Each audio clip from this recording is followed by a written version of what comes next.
vamos a empezar esta sesión que corresponde a una de las mesas redondas. Espero que el tema le resulte lo suficientemente de interés y las intervenciones seguro que lo son para combatir el momento de la siesta poscomida que están comentando algunos de los presentes. Vamos a animar un poco la digestión hablando de esta cuestión tan importante como es cómo podemos organizar las actuaciones de todos los actores, fundamentalmente las administraciones, pero también los sectores públicos, los privados y la sociedad civil, de cara a caminar hacia una nueva gobernanza que nos haga más eficientes ante los retos que tenemos planteados.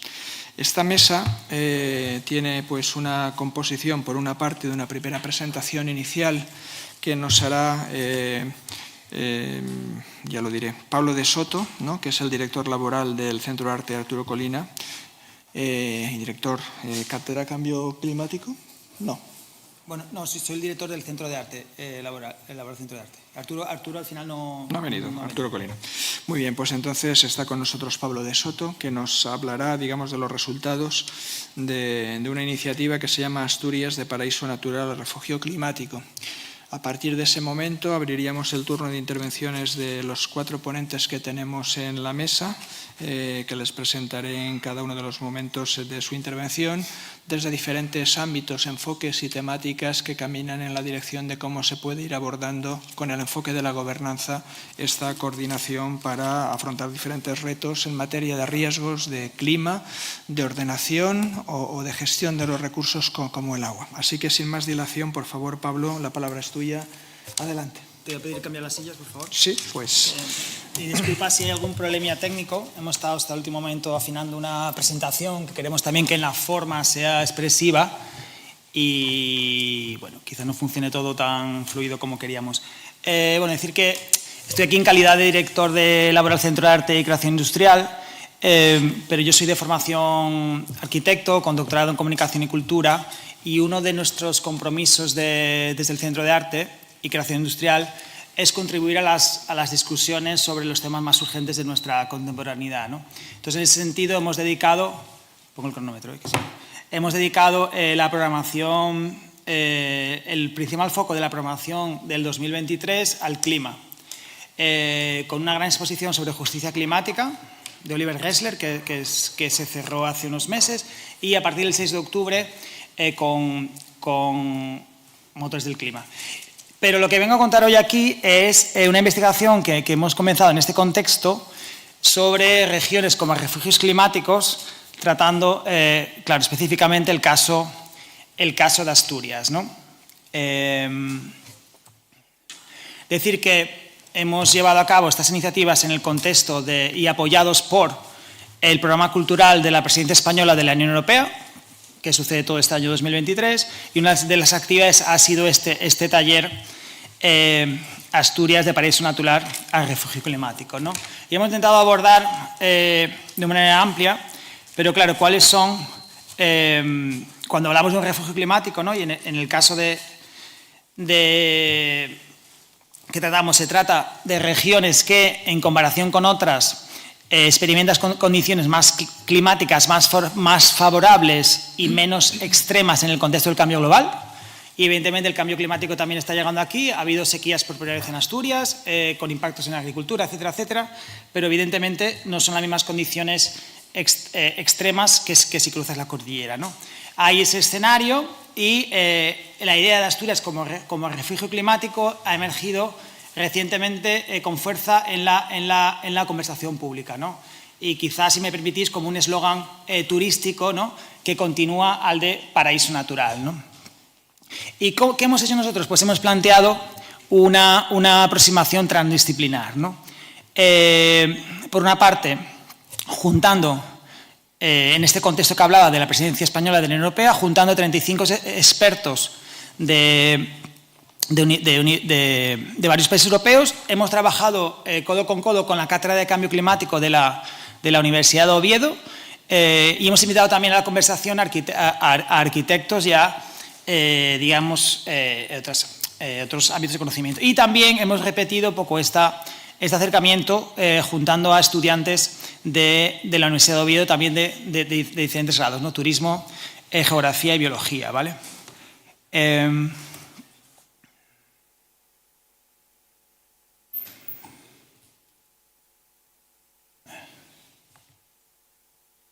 Bueno, por un poco se está viendo, ¿no? Vale. Pues estos son un poco los perfiles, los países de los que venían. Pues hemos juntado como 6 arquitectos, 4 geógrafos, 3 biólogos, una filósofa, una socióloga, tal. Por ir muy rápido, claro, Arturo Colina, Jussi Parikka, que es un gran intelectual para pensar el antropoceno, profesor de la Universidad de Aarhus en Dinamarca. Amanda Massa-Caminals, directora del Instituto Mutante Narrativas Ambientales, que depende de la UPM de Madrid. Un influencer de meteorología, ¿no? Entendiendo que en la conversación hay que incluir a expertos también de ámbitos, en este caso, Javimo, sabéis que aquí seguramente habrá que lo siga, es un influencer de meteorología que tenemos en Asturias. Él ha participado también. Claro, Sonia Puente, la antigua directora general de Planificación Urbana de Asturias.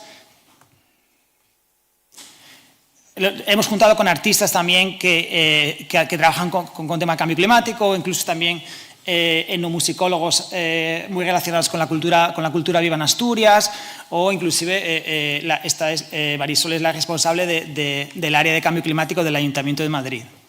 O expertos, Stefan Laxne, que trabajaba en Forensic Architecture en Londres y ahora está haciendo el doctorado en la ETH de Zurich sobre paisaje. Bueno, esas son algunas de las personas que participaron, ¿no?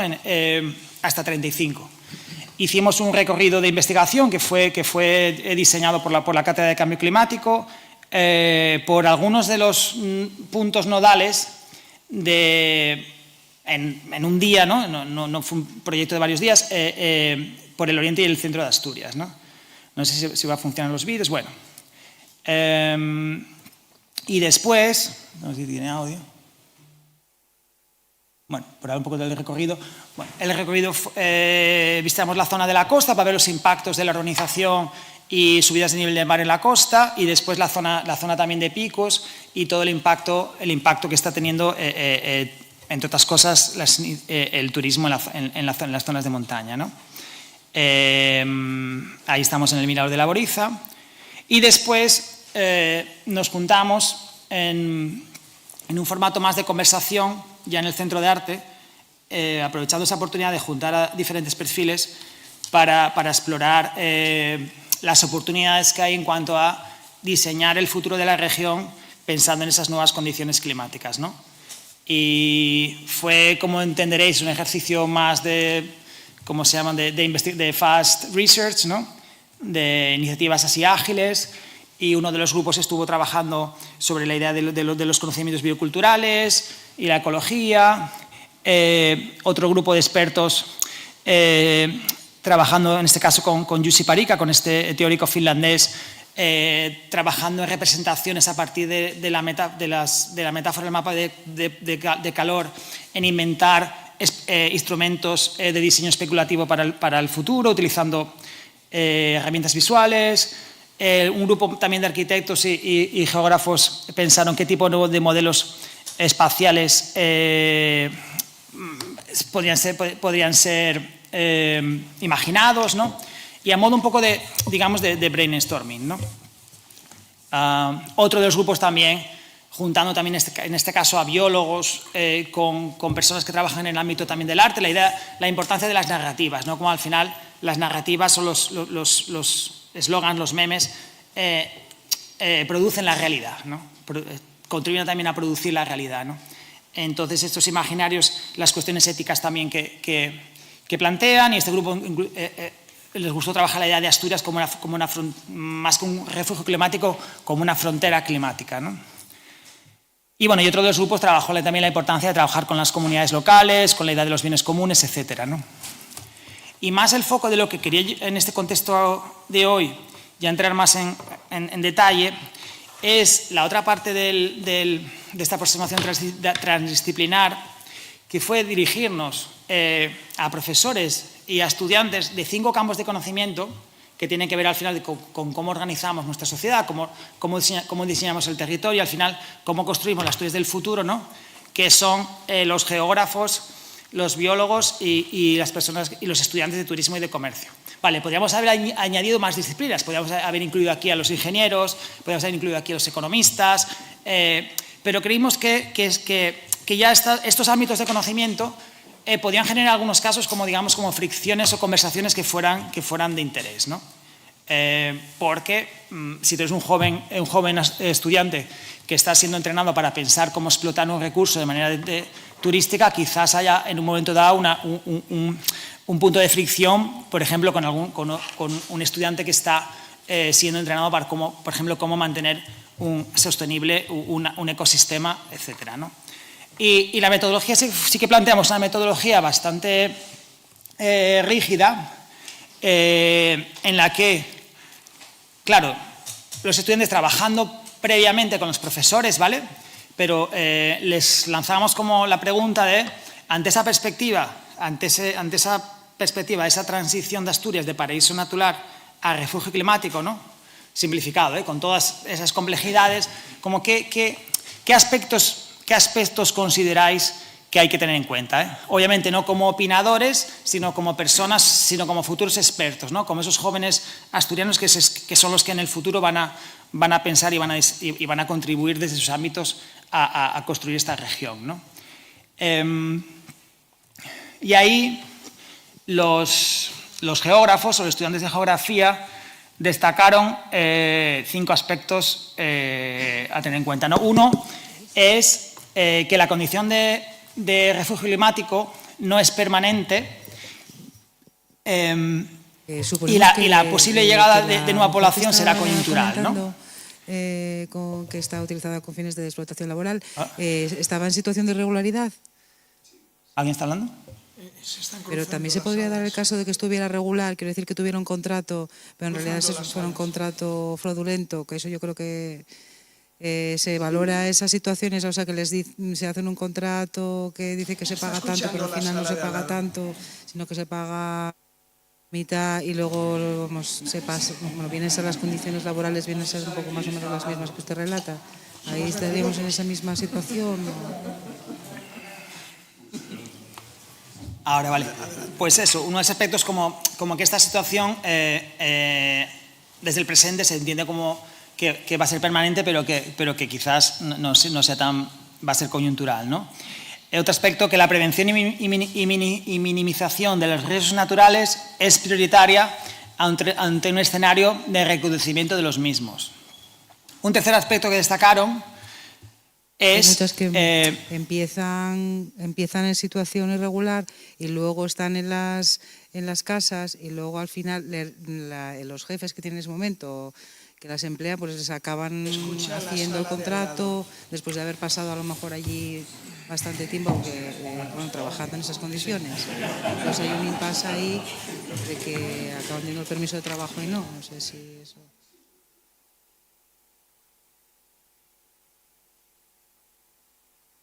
Bueno, sigo mientras tanto. Eso, el segundo creo que lo había quedado. El tercer aspecto es que Eso sí, exacto, sí. Exacto. Ostras. El tercer aspecto es que el modelo territorial y urbano debe superar los problemas heredados y adaptarse al nuevo escenario climático, ¿no? Cuarto punto, que el atractivo turístico regional de los espacios agrarios tradicionales acarreará nuevos retos de gestión y conservación de los paisajes. Y el quinto, que las nuevas condiciones climáticas conllevarán el replanteamiento del sector agroalimentario y la viabilidad de los cultivos tradicionales, ¿no? Cuando planteada esta cuestión en un ámbito disciplinar de la biología, los 5 aspectos que considero más relevantes, el primero es que las condiciones de la cordillera y el mar Cantábrico permiten que Asturias alberga una diversidad única de especies y ecosistemas sobre los que el cambio climático está teniendo un efecto indudable, ¿no? La idea de que Asturias ya es un refugio climático, pero para otras especies desde hace mucho tiempo, ¿no? También destacaron que utilizar refugio climático como eslogan turístico representa una trivialización del problema de los refugiados climáticos, ¿no? Que es, claro, una cosa como obvia, que cuando hablamos nosotros de refugio climático nos referimos a desplazados climáticos, ¿no? A personas que van a comprar una segunda residencia, van a decidir vivir aquí o van a decidir pasar sus vacaciones en Cudillero, que ya está como en vez de en Gandía, ¿no? Tercer aspecto, que cualquier estrategia para abordar los retos que plantea el cambio climático debe estar basada en el mejor conocimiento científico disponible y incluir soluciones a largo plazo. El cuarto, claro, que es un problema global, pero que hay que actuar a escala local. Y el quinto, que un enfoque interdisciplinar que incluya educación y participación ciudadana contribuirá a mejorar la percepción de los problemas a los que nos enfrentamos, ¿no? Y ya cuando le llevamos estas preguntas a turismo, la verdad, turismo, comercio y marketing, ¿no? Lanzan las siguientes cuestiones, ¿no? Ante un escenario de cambio climático, ¿es compatible acoger un volumen creciente de visitantes con ofrecer actividades basadas en la calidad de la experiencia?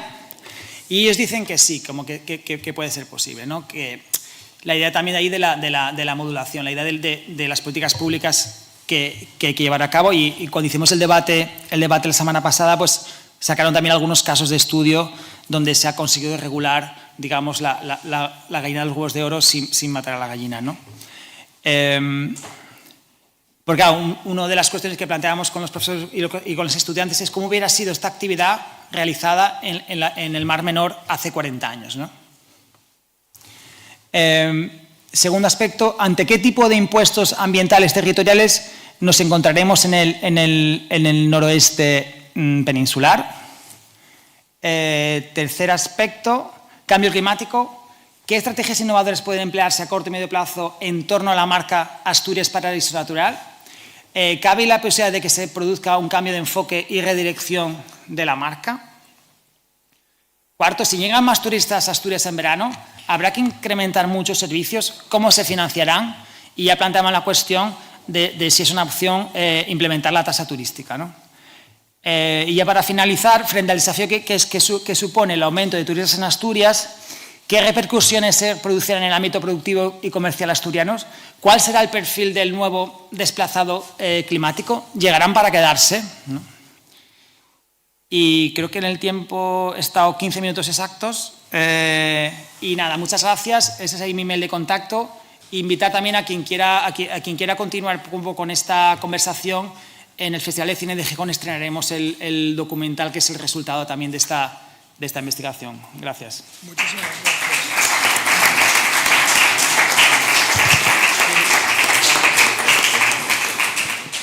Muchísimas gracias, Pablo. Ha sido una presentación un poco accidentada, pero tremendamente interesante. Pablo, además, es la persona que contaremos con ella para aquellas personas que quieran asistir, ¿no?, en la visita de este próximo viernes por la tarde, para la exposición que tienen aquí prevista, montada, y que tenemos previsto visitar para quien esté interesado. El viernes por la tarde aquí, en la sala de exposiciones aquí de la Laboral. Yo creo que se ha planteado, es un ejemplo de gobernanza. Bueno, dirán ustedes, ¿esto qué tiene que ver con la gobernanza? Pues yo, desde el punto de vista de lo que escucho y lo que me cuentan, lo asociaría bastante a las cuestiones de transdisciplinariedad, de ciencia ciudadana, es decir, de una nueva ciencia de sistema un poco más complejo de lo habitual, y también de los sistemas patrimoniales, y si ustedes me apuran, también de la posibilidad de construir realidades, ¿no? Es decir, de la geogobernanza, que también han hecho alguna referencia a André Bouliez en la intervención última que ha hecho sobre cómo se puede visualizar el cambio de los escenarios en función de la participación de la población para construir o diseñar esos futuros. Tenemos aquí expertos mucho más avezados que incluso quien les habla sobre estas cuestiones de la ciencia posnormal, ¿no? Y digamos la participación pública en algunas materias, como es el Leandro del Moral, que nos acompaña, aunque nos hablará de otras cuestiones. Muchas gracias, Pablo, ha sido muy interesante. Paso a continuación a dar la palabra al primero de los ponentes que tenemos previstos en la mesa, que es Pablo Luis Álvarez Cabrero, que es el director general de Calidad Ambiental del Principado de Asturias y también responsable responsable de alguna de las cátedras que se han citado, imagino, ¿no? Así que muchas gracias por acompañarnos en la mesa de hoy y, como se dice habitualmente, pues el micro y la platea es tuya. Muy bien, muchas gracias a la Fundación por organizar este congreso y a todos los asistentes. Bueno, lo que es mi presentación se centra básicamente con el título de la mesa, que son los modelos de gobernanza. Entonces, indicar un poco el modelo de gobernanza a nivel de Gobierno de España. Digamos, hay un Consejo Nacional del Clima, ese está presidido por la ministra competente en Medio Ambiente, en este caso pues, la ministra del MITER. Luego, la vicepresidencia sería el secretario de Estado, Hugo Morán. Luego, lo que integra son digamos, una representación nutrida de los agentes sociales del país y de las administraciones públicas. Y, fundamentalmente, este Consejo Nacional del Clima tiene unas funciones asesoras. Después existe una comisión de coordinación de políticas de cambio climático que fundamentalmente es una comisión en la que participan el Estado y las comunidades autónomas. Está presidida por el secretario de Estado y, claro, digamos, a integrar a todas las comunidades autónomas son funciones de coordinación y de colaboración en todas las políticas de cambio climático. Y luego, internamente dentro del Ministerio, hay una comisión interministerial para el cambio climático y la transición energética, también presidida por la ministra, con el mismo vicepresidente, y sus funciones son el seguimiento y propuesta de las políticas de cambio climático, ¿no? Con lo cual tenemos, digamos, el Consejo que fundamentalmente integra todos los agentes sociales, otra comisión de coordinación con comunidades autónomas y, finalmente, una comisión interministerial para, digamos, que sería con funciones autoorganizativas. En el caso del Principado de Asturias tenemos un Consejo de Medio Ambiente. Este consejo es genérico, no es específico de cambio climático. Está creado en la recientemente aprobada Ley de Calidad Ambiental y sus funciones son de asesoramiento, propuesta, impulso y seguimiento. Está presidida por la consejera y aquí, digamos, de igual manera, integra lo que serían las administraciones autonómica y local, agentes económicos y sociales. Y de ella dependerá, también eso deriva de la estrategia de cambio climático, un grupo de trabajo permanente en cambio climático. Luego, digamos, otro organismo que tiene funciones relacionadas, que se crea en la estrategia de cambio climático, es el Observatorio Asturiano del Clima, que tiene funciones de asesoramiento e impulso. Este órgano está por desarrollar y en la estrategia de cambio climático está vinculado al conocimiento científico y también se asocia en esa misma estrategia a lo que sería la cátedra de cambio climático. Y, finalmente, también hay una comisión de coordinación de acción por el clima internamente dentro de la Administración del Principado de Asturias que integraría a las distintas consejerías, que tendría funciones de asesoramiento hacia lo que sería la actualmente consejera de Medio Ambiente, que es Nieves Roqueñi. Indicar un poco voy a repasar un poco la acción del Gobierno en los últimos años en materia de cambio climático. En el 2021, en noviembre, el Consejo de Gobierno declaró la emergencia climática en el Principado de Asturias. Había varias comunidades autónomas, el Estado también declararon esa emergencia climática y, principalmente, digamos, el mensaje es trasladar a la ciudadanía que estamos en una situación realmente... Estamos realmente en una situación de crisis, de riesgos derivados de fenómenos atmosféricos que van a incidir también en aspectos sociales, en riesgos como tema de incendios, sequías.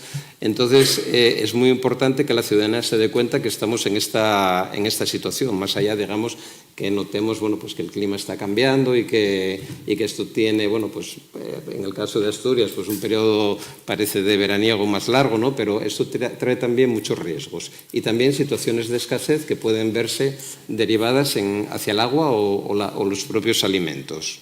Luego tendríamos la creación de la Comisión de Coordinación por el Clima, que es una comisión interconsejerías y que fue un poco lo que dio lugar al inicio de trabajos con la Estrategia Asturiana de Acción por el Clima. En noviembre de 2022 se firma el convenio con la Universidad de Oviedo para la creación de la Cátedra de Cambio Climático, que luego explicaré también con un poco de más detalle. En marzo de 2023 se aprueba la Ley de Calidad Ambiental y dentro de ella se incluyen, digamos, algunas acciones de impulso en materia de cambio climático que también expondré. Y finalmente, en marzo de 2023 se aprueba la Estrategia de Acción por el Clima asturiana. Digamos que es una estrategia orientada pues, hacia 2030, ¿no? Un poco lo que sería la estrategia de acción por el clima, digamos que es una estrategia que orienta la acción de gobierno y que es transversal a todas las consejerías, porque todas están implicadas. Hay que pensar, por ejemplo, en la parte ambiental se ha hecho la planificación, se ha aprobado también recientemente la planificación en materias de abastecimiento, ¿no? Pues el abastecimiento va a estar afectado, digamos, por problemas de escasez de agua y es necesario planificar las infraestructuras para el próximo periodo. En nuestro caso concreto, digamos que teníamos 3 áreas, un área central, oriental y occidental, y entonces es necesario que tienen distintos recursos. Entonces es necesario equilibrar los recursos de disponibilidad de aguas en las tres cuencas, o en las 3 áreas, ¿no? Con lo cual se han planificado políticas de trasvase de aguas, digamos de las más excedentarias, que serían la central, porque es donde están los principales embalses, hacia las áreas más deficitarias, que en nuestro caso sería el oriente. Hay también lo que serían políticas de ahorro de agua, evitar pérdidas en todos los sistemas de conducciones de aguas. Por ejemplo, en políticas de saneamiento, que también podríamos decir, bueno, parece que no está muy relacionada con el cambio climático. Bueno, pues también hay medidas. Por ejemplo, se han incluido políticas de reutilización de las aguas ya, digamos, saneadas y depuradas para su reutilización a uso industrial. Esto se va a hacer en una de las principales depuradoras de Asturias, que es la de Villaperis, que es la que depura el agua procedente de Oviedo. Y hay otras acciones también que ya no están vinculadas directamente al medio ambiente. Por ejemplo, hay que pensar en todo el tema de la energía, despliegue de renovables y eficiencia energética, que estaría más bien del lado de la mitigación. Pero habría otras medidas que estarían ya en el lado de la adaptación. Pues, por ejemplo, podemos pensar en el urbanismo, ¿no?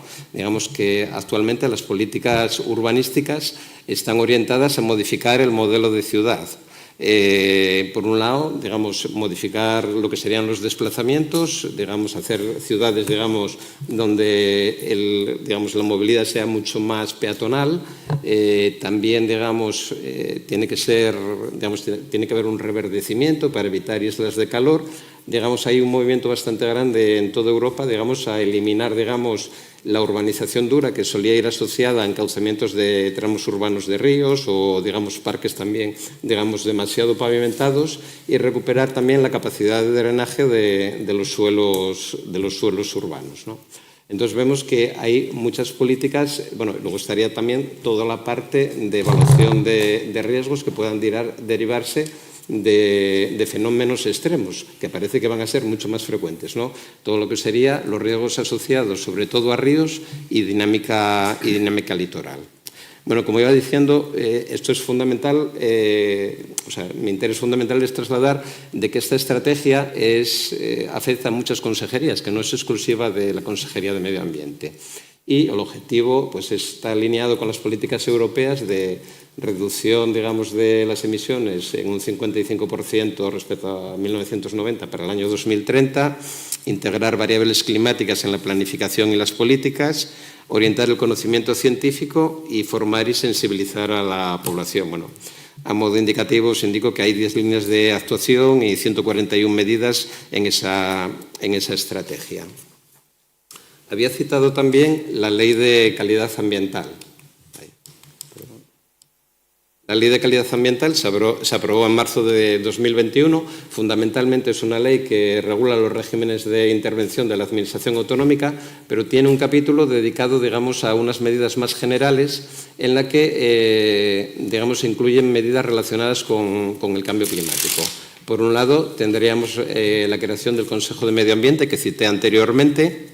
Se establecen criterios también de compra pública verde, es decir, lo público debe impulsar también la preocupación por el cambio climático, tratar de consumir productos, digamos, bajos en huella de carbono, también, digamos, establece medidas en materia de economía circular. También prescribe que va a ser necesario para las administraciones elaborar unos presupuestos climáticos, es decir, cuando una administración, una consejería elabora su presupuesto anual, pues tiene que consignar aquellas medidas que vayan a ir alineadas con todas las políticas de cambio climático. Actualmente se está desarrollando la metodología para incluirla en los próximos presupuestos. Y Asturias ya disponía de un registro de huella de carbono y también se promueve el fomento de medidas que favorezcan la inscripción en ese registro de huella de carbono. Los registros de huella de carbono son conocidos, existe el registro estatal y también varios autonómicos. Lo importante es impulsar que las empresas calculen su huella de carbono y adopten medidas para disminuirla. Existe otra sección que sería la de absorción, que es decir, ahí es donde montes, digamos, públicos o privados se inscriben como para captar huellas de carbono. Estos montes son montes desforestados o bien que han sufrido incendios, es decir, van a aportar una capacidad adicional de captura respecto a los bosques ya existentes. Y luego hay un tercer registro que vincularía a los dos, es decir, las empresas que no han llegado a eliminar totalmente sus emisiones de carbono las podrían compensar, digamos, haciendo convenios, que es ya un convenio entre partes, con estas fincas forestales que están inscritas en el registro y que podrían captar ese carbono. Bueno, ya para terminar, ya me está. Bueno, lo último, las dos últimas presentaciones. Nos hemos dotado de un instrumento muy importante, que son las cátedras la Cátedra de Cambio Climático. Es una cátedra que depende de la Universidad de Oviedo. Está desarrollando premios para impulsar las tesis doctorales y trabajos fin de máster vinculados a la temática de cambio climático, desarrollando ciclos de conferencias, elaborando repositorios científicos y está preparando también un proyecto de Living Lab en la Universidad de Mieres. Digamos que tiene una actividad muy potente y que ha sido muy positivo porque yo creo que las administraciones somos un poco lentas en nuestras actividades y nos ha dado una agilidad pues enorme.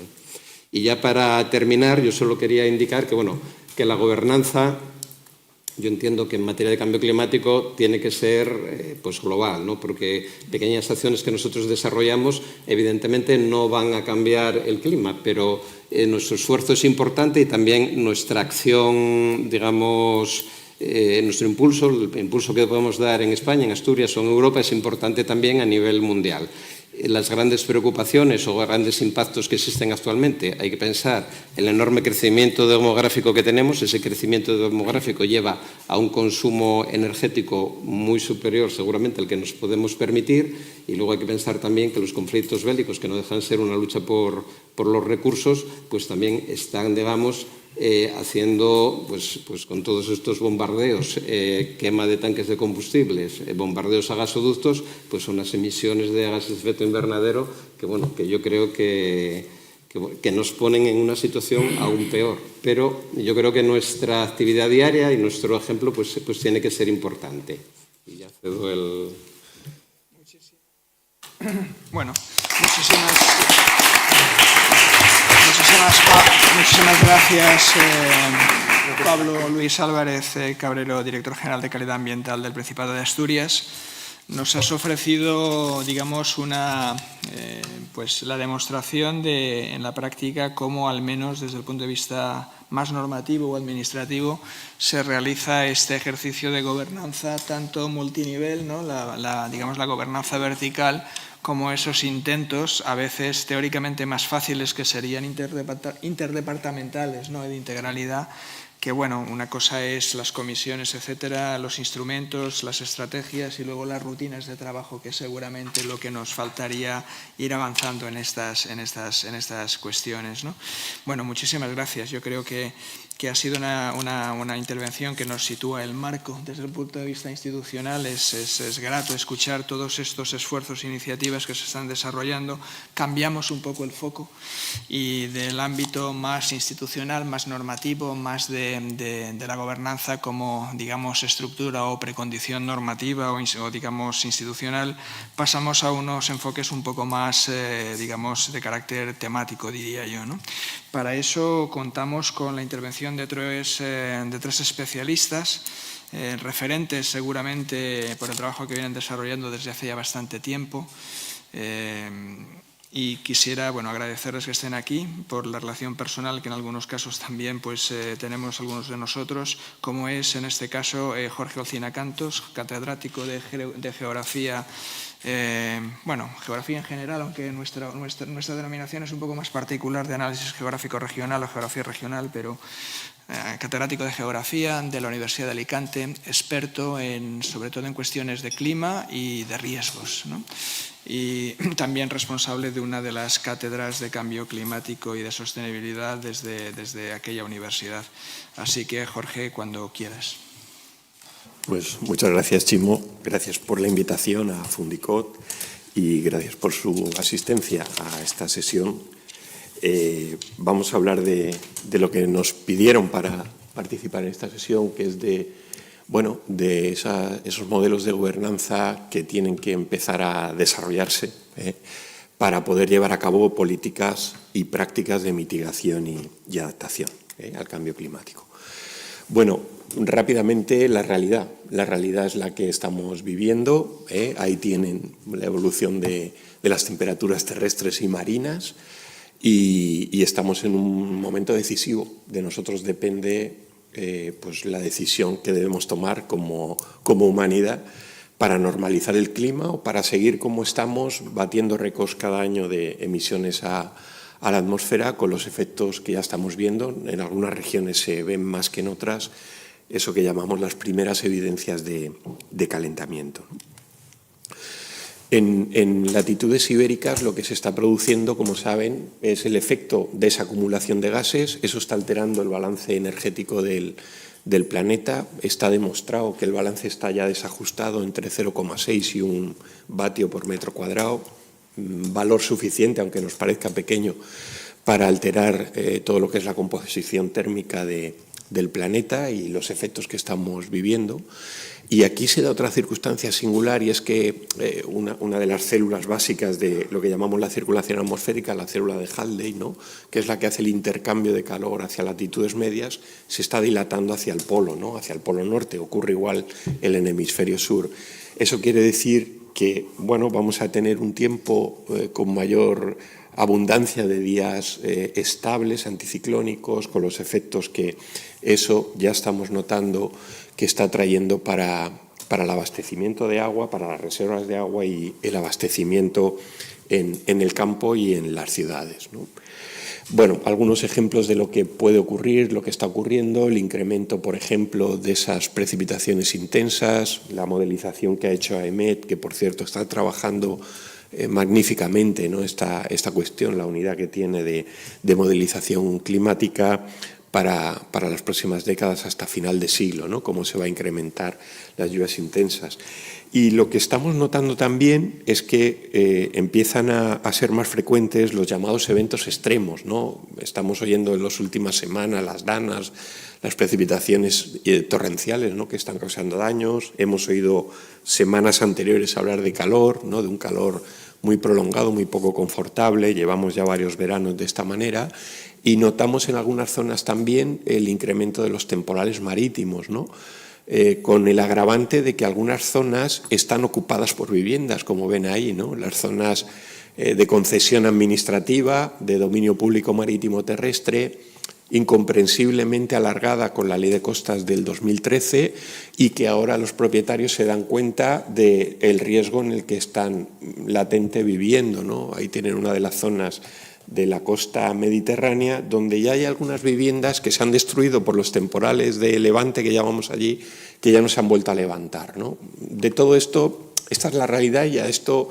las diferentes escalas tienen que hacer frente, ¿no? Es lo que en los próximos minutos vamos a ver. Quizá del cambio climático lo que la gente menos conoce es que está alterando la circulación atmosférica, ¿no? Nos centramos mucho en la subida de temperaturas, en que llueve, ese es el efecto, ¿no?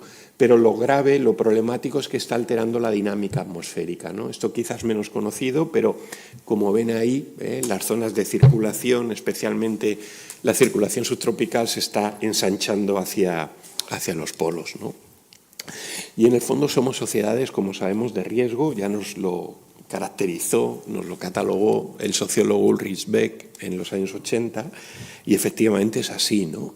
Quizá caminamos hacia una sociedad todavía de mayor riesgo porque vamos a incrementar la parte natural, ¿eh? Hasta ahora hablábamos del riesgo vinculado al territorio, a la naturaleza, porque habíamos actuado imprudentemente sobre el territorio, y así es, y seguimos teniendo el efecto, pero ahora se nos suma un factor más, que es el factor natural, ¿no?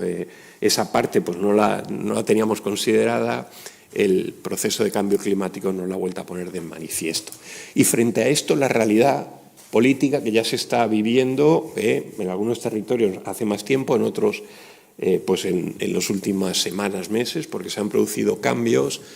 Y la realidad es que la gente lo que quiere es más actividad económica, más casas, más construcción, más urbanismo, modificar las leyes que protegían algunos espacios naturales. Eso es lo que mola ahora, ¿no? Lo que parece que va a molar en los próximos años para poder desarrollar la economía, que no falten puestos de trabajo, es decir, perder un poco la buena senda que se había iniciado de intentar controlar un poco el crecimiento desmesurado y que no volviéramos a caer en una burbuja urbanística como la que se vivió a comienzos de los 2000 hasta el 2008.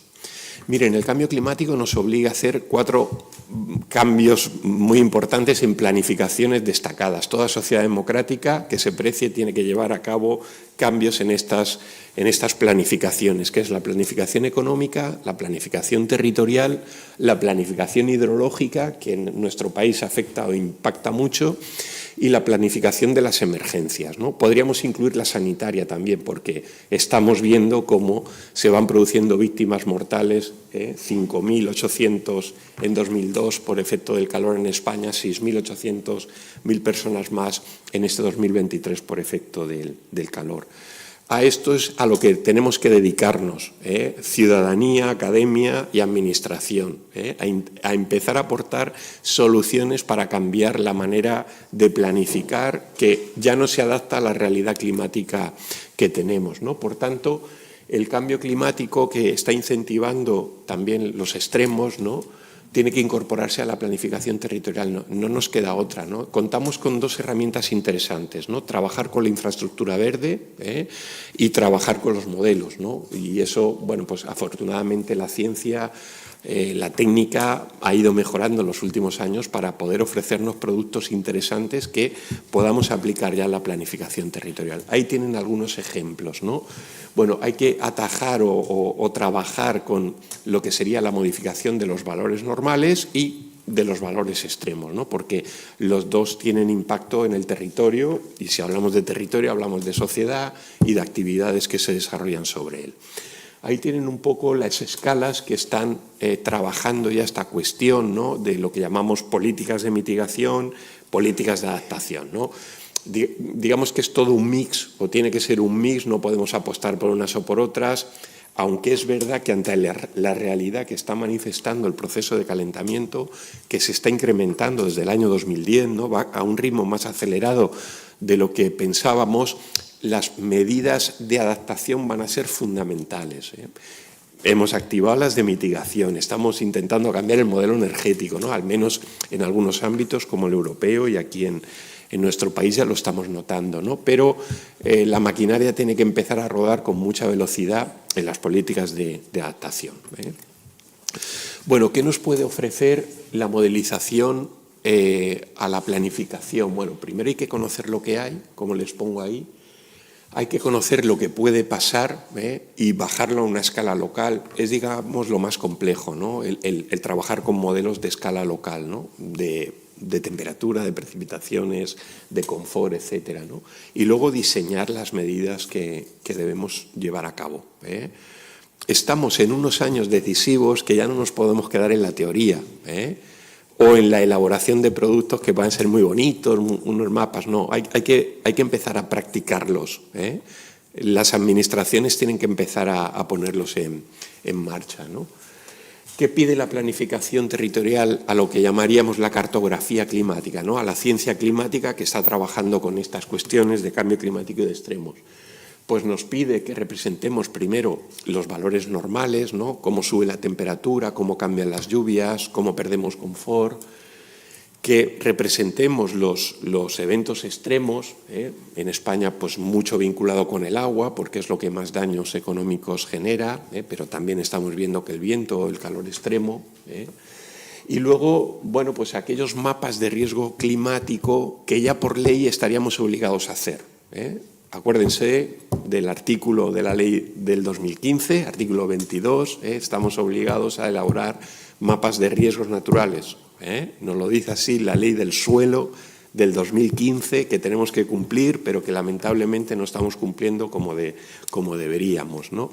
Y vemos ejemplos de este tipo, para que vean que se está haciendo un cumplimiento muy de aquella manera de esa ley del 2015, ¿no? Se copian trocitos de mapas que están elaborados por otras administraciones y ajusto la escala en la impresora para hacerlos de la escala local, mal hecho, ¿eh? No se hace un trabajo propio, no se hace trabajo de campo, que es lo que hay que hacer en estos casos, o mapas confusos donde intentamos involucrar o meter diferentes peligros naturales, ¿no? Y bueno, pues hay que hacer un tratamiento mucho más detallado, más concienzudo de cada una de estas cosas, ¿no? Y además la escala micro, es decir, el edificio también se va a ver afectado por el cambio climático, ¿no? Y aquí, bueno, pues ordenanzas municipales sobre todo o pues las normativas que hay que incluir en los planes de urbanismo, los PGUs o en función de cómo se llamen en cada comunidad autónoma, ahí tienen un poco cómo nos van a afectar los cambios que están previstos, algunos ya se están produciendo en los diferentes elementos climáticos, ¿no? Bueno, para ir terminando, ¿qué ofrece la cartografía ya en estos momentos? ¿Qué está ofreciendo y qué se puede utilizar? Ya está ofreciendo proyecciones climáticas de escala interesante para la escala urbanística, digamos, para la planificación urbanística. Está ofreciendo buenos mapas de riesgo, los que se hacen bien, se hacen muy bien, y hay especialistas técnicos especializados, preparados para hacer una buena representación cartográfica de esto. Pero es verdad que nos faltan todavía mapas de lo que puede pasar con otros peligros atmosféricos, ¿no? Y bueno, pues tendremos que seguir trabajando en esta cuestión, ¿no? ¿Qué tendremos que ofrecer a partir de ahora? Pues resoluciones que puedan adaptarse a la planificación territorial, productos específicos para la planificación, proyecciones a corto plazo. Se están pidiendo proyecciones a 10 años porque, bueno, es un poco lo que en la escala local interesa, ¿no? El calendario electoral siempre está ahí. Hacer proyecciones a 2100 me interesa poco. Yo quiero que tenga efecto en los próximos 8 años, ¿no? En 2, 3 periodos electorales, ¿no? Y luego están siendo importantes las redes de aficionados para mejorar la información climática, ¿no? Y luego, miren, yo creo que es necesario que, en este caso la escala estatal, se elabore una guía para aclarar el artículo 22 famoso de los mapas de riesgo. ¿Qué riesgos? ¿Cómo cartografiarlos? ¿A qué escalas? La ley fue muy genérica, estuvo muy bien que incluyera por fin un artículo de esos, pero no lo detalló y entonces estamos atendiendo a ejemplos muy variados de lo que es la cartografía de riesgos. Hay que modificar la ley de costas del 2013. Cuanto antes mejor, se ha modificado, pero hay que modificar sobre todo los periodos concesionales, ¿no? Y ya con ejemplos concretos de modificación. Estamos asistiendo a la formación de asociaciones de concesionarios, ellos se llaman propietarios de esas viviendas, que están exigiendo a la administración que haga obra de ingeniería, que construya diques, que traiga arena, para que esos propietarios puedan seguir teniendo playa como la tenían en los años 70, 80, ¿no? Al contrario, esos espacios hay que empezar a desocuparlos, llegar a acuerdos, llegar a pactos, plantear calendarios para que no surjan deterioros, ¿no? Pero en definitiva son concesionarios que están ocupando un suelo público. Y lo que hasta ahora estamos viendo de incorporación del cambio climático a la planificación es esto. O son actuaciones de diseño urbano, ahí tienen algunas de las más importantes, es eficiencia energética en edificios, especialmente en los de administración, pero también en los privados, como estamos viendo, sistemas de ahorro de agua y sistemas suburbanos de drenaje sostenible, ¿vale? Eso es lo que hemos empezado ya a ver en algunos casos, ¿no? Y luego en las herramientas ahí tienen, por supuesto, los planes de ordenación del territorio de diferente escala, los planes urbanísticos, planes de adaptación al cambio climático. Aquí hay una herramienta que si se emplea con inteligencia puede resultar una buena herramienta, pero que no nos ocurra lo mismo como ocurrió con las agendas 21 locales. No, estos planes tienen que aprobarse normativamente, en pleno municipal o, según la escala, en los parlamentos autonómicos, ¿no? Bueno, para terminar les quería mostrar dos ejemplos de lo que se ha ido haciendo, ¿no? En nuestro grupo de trabajo hemos colaborado con el Ayuntamiento de Benidorm para elaborar este plan de adaptación. Lo pueden consultar en la página web del propio Ayuntamiento, con una serie de más de 80 medidas priorizadas para desarrollar en estos próximos años, medidas de todo tipo, urbanísticas, de agua, de eficiencia energética, de educación, comunicación, sanitarias, etcétera. O en el marco del plan Vega Renace, que como saben, bueno, se puso en marcha después de una inundación que hubo en la Vega Baja en 2019, con 28 actuaciones prioritarias, ¿no?, a llevar a cabo por diferentes administraciones. Es un plan estratégico territorial.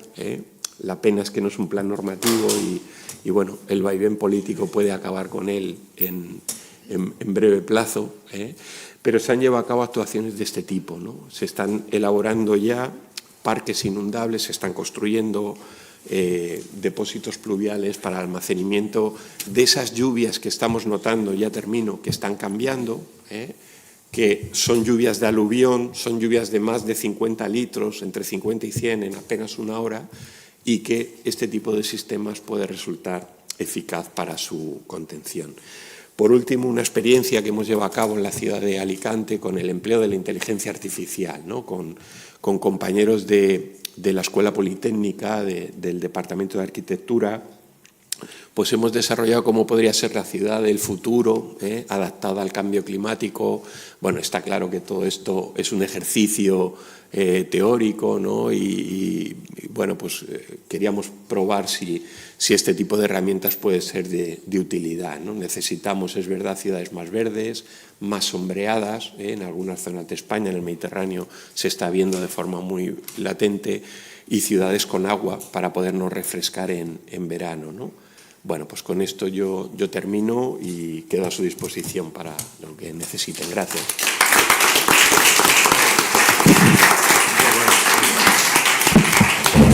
Muchísimas gracias, Jorge, por este amplio repaso que nos sitúa el marco, fundamentalmente yendo desde lo general, ¿no?, la circulación atmosférica. Seguramente la atmósfera nos explica muchas cosas. Probablemente las corrientes marinas nos explicarán también y complementarán otras, ¿no?, que también es un elemento importante. Ha hecho referencia a la necesidad de poder dar respuesta de la planificación a este tipo de riesgos, ¿no?, a la planificación territorial, la económica, de emergencias, de agua, hidrología. Esto creo que nos da el marco para las dos intervenciones que vienen a continuación, la de Leandro del Moral respecto al tema del agua y de Fren respecto de cómo ir incorporando la planificación de los riesgos en la planificación territorial y urbana, ¿no? Cómo poder hacerlo, cómo técnicamente diseñar estas cartografías. Bueno, aquí habría que ver si necesitamos un sistema de información fijo, un observatorio, digamos, permanente y actualizado, que se pueda hacer una evaluación continua y no esperar 12 años a revisar los planes. En fin, creo que hay una serie de cuestiones bastante bastante interesantes que poder discutir y plantear, ¿no? Y por último nos hacía referencia a ese plan estratégico que él ha sido uno de los dos encargados o responsables del plan Renace, un plan que nace, digamos, un poco antes del inicio del plan de la Vega Baja del Segura, que es un plan subregional de ordenación del territorio, pero con el cual tiene complementariedad. Ustedes han asistido en las intervenciones de esta mañana sobre cómo va a ser la nueva LOITA y cuál es un poco el planteamiento que se hace de unir la planificación estratégica con la planificación normativa. En este caso, cómo llevar también el cambio climático desde la estrategia a lo que son los planes de ordenación más de carácter vinculante. Como ven, muchísimas cuestiones abiertas en esta intervención que podremos tal vez recuperar de alguna manera en el debate, que tendremos que ir ajustando en tiempo. Sin más dilación, doy la palabra también a otro de los expertos y referentes en España en la materia de lo que sería la planificación y la gestión, ¿no?, de un recurso tan fundamental como es el agua, que en algunos momentos se ha dicho que es incluso más importante, ¿no?, que el suelo, la tierra misma, a efectos de distribución de poderes y de distribución de planificaciones. Leandro del Moral es catedrático de Geografía Humana de la Universidad de Sevilla y ahora mismo es el responsable de la Fundación Nueva Cultura del Agua, entre otras actividades, con un activismo bastante presente incluso en los medios de comunicación, también especialmente por los conflictos que se están generando en el territorio andaluz, bien conocidos por todos ustedes en la prensa respecto a regadíos, Doñana, etc. Leandro, cuando quieras. Muchas gracias Chimo. Muchas gracias a una persona que es realmente un ejemplo de energía, de esfuerzo en la organización, en el impulso del debate, en la convocatoria de colegas. Muchas gracias de verdad, Chimo. Un reto, por otra parte, intervenir en esta mesa, muy estimulante toda ella, y el listón dejado muy alto por Jorge, como todos hemos sido testigos. Mira, Chimo, yo he intentado situarme en tu terreno, en el terreno de la gobernanza, de los debates sobre gobernanza. Desde un punto de partida muy sencillo y que no hace falta reiterar nada después de lo que nos ha explicado Jorge. Estamos ante episodios actuales de grandes riesgos socioecológicos, sociohidroclimáticos en nuestro caso. Inundaciones, sequías, olas de calor, crisis cuantitativas de ecosistemas acuáticos, colapsos de ecosistemas acuáticos, que en su expresión actual son eventos extremos, aunque recurrentes, pero que en el marco del cambio climático entendemos que se van a hacer más crónicos y más intensivos. A partir de ahí, la pregunta es, ¿cómo se están abordando? Gracias. ¿Cómo se están abordando esos riesgos? ¿Cómo se están abordando esos eventos? Existen actualmente experiencias innovadoras en tres campos: investigación, implementación de políticas o híbridas, porque reúnan ambos aspectos. Se pueden interpretar esas experiencias, extraer enseñanzas de provecho importantes para precisamente responder a la cuestión de la sesión, nuevos modelos de gobernanza para afrontar el cambio climático. Bueno, la respuesta es positiva, se puede intentar, por lo menos. El marco teórico de esa reflexión, que hay que exponerla, es Ulrich Beck. Ha mencionado justamente Jorge, La sociedad del riesgo, año 86 se publicó su gran libro, el año que estalló Chernóbil, justamente. Ha muerto, Ulrich Beck ha muerto. Sus últimas aportaciones muy interesantes fueron sobre la COVID, una reflexión sobre la COVID en términos de sociedad del riesgo. Detrás de él no se hablan entre ellos generalmente, pero para los que estéis interesados en estas cosas más teóricas, Ciencia postnormal de Funtovich y Ravech, coinciden en gran parte el paradigma de la complejidad de Edgar Morin, la democracia deliberativa más próxima a estos autores, Joan Subirats, Quim Brugué, Josep Espluga, Abel Lacalle, desde el mundo de la jurisprudencia, de las ciencias jurídicas, quiero decir. Y lo último que ha llegado a mis manos en este sentido es la teoría de la incertidumbre relacional, de Marcela Bruñac, del Centro Vascos para el Cambio Climático, donde una persona que trabajó conmigo, a la que citaré, Violeta Cabello, amiga común, pues trabaja actualmente, ¿no? Bien. Aspectos comunes de todos ellos. Está ahí todavía, muchas gracias. Reconocen el carácter inevitable de los conflictos, la legitimidad de los diferentes agentes, coinciden en la voluntad de superar los antagonismos y sitúan su perspectiva de trabajo y de propuesta en la viabilidad o necesidad, no hay otra, de encontrar consensos. Junto a esta línea, que es la predominante, y no quiero decir que se exprese, Jorge en su intervención ha mencionado, y por tanto ha dado una pincelada teórica en este sentido. Otros muchos trabajos, hombre, siempre algo hay que referirse, pero no expresamente en ocasiones. Está esta otra línea que ve antagonismos, y que ve elementos de conflictos no tan fácilmente superables o que están condicionando las respuestas, y que consideran que esta visión anterior introduce hasta oculta o adormece o desmoviliza, en fin, todas las cuestiones que tenéis ahí en la presentación con letra bastante grande y legible, y por nombres como, entre nosotros, Marc Parés, profesor de la Universidad de Barcelona, de la Autónoma, creo que es de la Autónoma, Eric Swingendom, María Caica, esta otra línea de pensamiento. Sí, por favor, muchas gracias. Esta otra línea de pensamiento. Bueno, ¿de qué actividades, de qué experiencias concretas estamos hablando? De 5, que no, evidentemente, voy a dar una pincelada de cada una, buscando los elementos de debate o de aportación en términos de gobernanza de cada una de ellas. La primera, RESCITI. 2 proyectos de investigación, RESCITIs y construcción colectiva de conocimiento en torno al Mar Menor. RESCITI está un proyecto coordinado por la Universidad Abierta de Cataluña. Como experiencias de política, planes especiales de sequía, muy importante, y concretamente los planes de Cuenca y los planes de áreas urbanas, de ciudades, por encima de 20.000 habitantes. Ahora lo comentaré. La Mesa Social del Agua, otra experiencia de política, que tiene elementos de gobernanza y como trata de esos riesgos que se pueden proyectar y ver como actualización del cambio climático, pues tienen operatividad para este debate.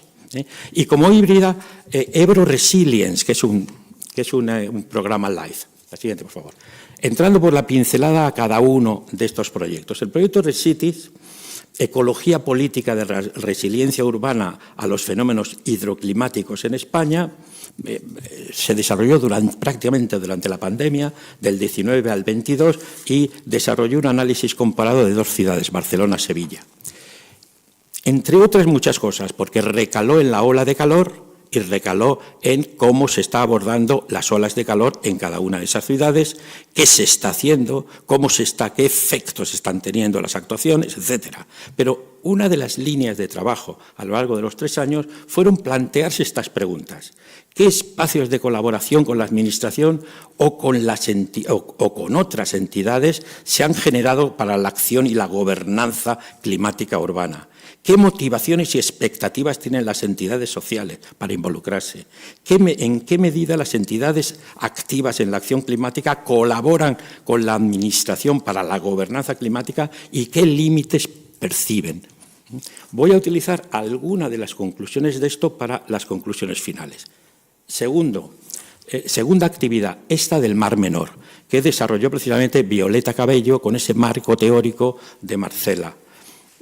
Y ahí los objetivos de esta actividad de investigación fueron los que estáis viendo ahí. Contribuir a despolarizar el conflicto, crear un referente de trabajo colaborativo entre personas de distintos sectores, ampliar la comprensión social de la crisis del Mar Menor. Todo ello muy empírico como en la anterior, Barcelona-Madrid, esta Mar Menor.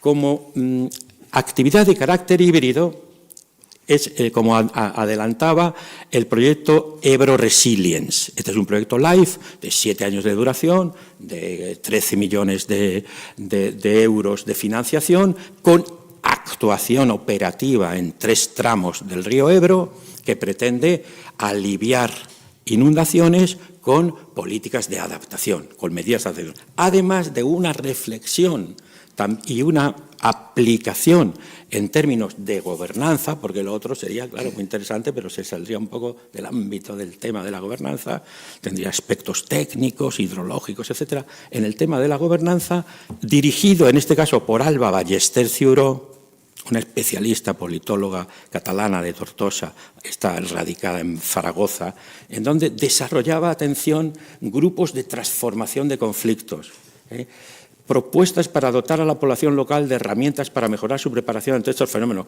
plan de fortalecimiento de capacidades. Lo hemos oído esta mañana 2 veces, María y el profesor de Sao Paulo. Lo han utilizado. Este es un concepto de estos nuevos modelos de gobernanza para afrontar los riesgos que, bueno, por lo menos se ha puesto sobre la mesa con fuerza en el ámbito académico de investigador y llegará, ya de hecho creo que se ha mencionado por algún representante de las administraciones que han hablado, que están hablando a lo largo del Congreso. Capacidades sociales, una amplia gama. Bien. Pasando y terminando con las actividades analizadas, planes de sequía. Esto es importantísimo. Ley de Plan Hidrológico Nacional del año. Aquí hay legislación nacional, ¿eh? Aquí en agua hay legislación nacional. Atención, lo que ocurre es que lo que no hay es la red de trasvases intercuencas que se pretendía, eso se derogó, pero el plan nacional, incluido la obligación de hacer planes de sequía, está vigente. Dieron 4 años. Ya en algunas cuencas hidrográficas van por la 3ª revisión. Y atención, obliga también, que eso se está cumpliendo mucho menos, a las ciudades, poblaciones de más de 20.000 habitantes o conurbaciones urbanas que entre todas ellas tengan más de 20.000 habitantes. Me he fijado pasa por favor, en el caso de la ciudad de Sevilla en el que he participado, porque en todos estos proyectos o actividades de una manera he participado, en unos más directamente, en otros más colaborativamente, el plan de sequía. Esto es muy importante en términos de extraer experiencias para afrontar modelos de gobernanza de cara al cambio climático, porque se están haciendo, digamos, laboratorios ya con esa perspectiva, y en este caso es en todos ellos, en todos los casos, pero en este no digamos, de anticipación, ¿no? De prevención, de adaptación, definición de umbrales y anticipación de respuestas, esa es la clave del plan de sequía, asunción de sacrificios y costes.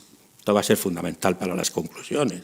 Y elaboración, todo ello, en un proceso de participación activa multisectorial basado en criterios de directiva marco que en el mundo del agua facilita porque está establecido desde el año 2000 con un modelo muy ambicioso de participación que influye en todo lo que se haga en el mundo del agua, ¿no? como punto de referencia normativa.